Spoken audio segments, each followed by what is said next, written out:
They wish to make a lot of money.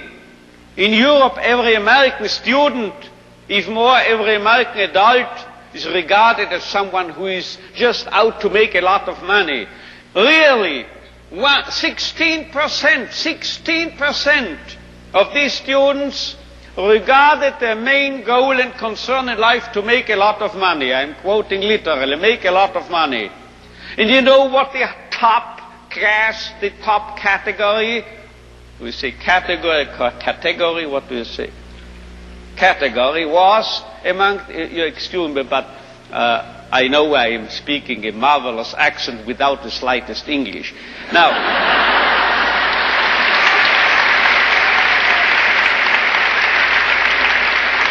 you know what the top category was? 78% of these American youngsters were concerned, as they expressed it themselves, with finding a meaning and purpose in their lives. So this is a realistic view on man. And you know, you won't believe it, gray hair, my age, I started taking flying lessons recently. Do you know what my flying instructor told me? If you are starting here, wish to get here, say east, heading for this, and you have a crosswind, you will drift and you will land here. So you have to do what we pilots call crabbing, he told me, C-R-A-B, crabbing. You have to head for north of this airfield, and you have to fly that way, you see, as if you headed in this direction. If you are heading here above this airfield, then you will actually land here. But if you head for here, you are landing here. This holds also for man, I would say. If we take man as he really is, we make him worse.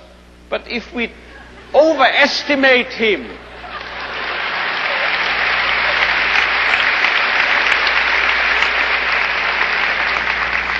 it's premature, your applause, you will soon know why.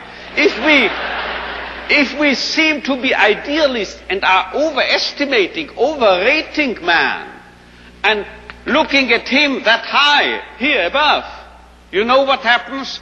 We promote him to what he really can be.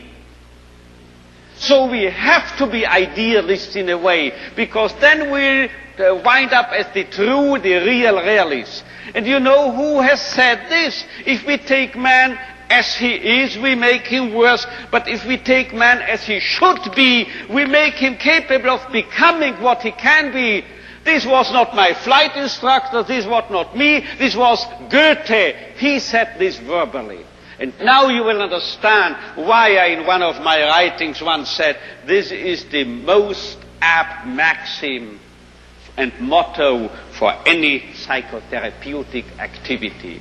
So if you don't recognize a young man's will to meaning, man's search for meaning, you make him worse, you make him dull, you make him frustrated, you still add and contribute to his frustration. While if you presuppose in this man, even in this so-called criminal or juvenile delinquent or drug abuse and so forth, there must be a what we call spark, yeah? A spark of search for meaning. Let's recognize this, let's presuppose it, and then you will elicit it from him, and you will make him become what he in principle is capable of becoming.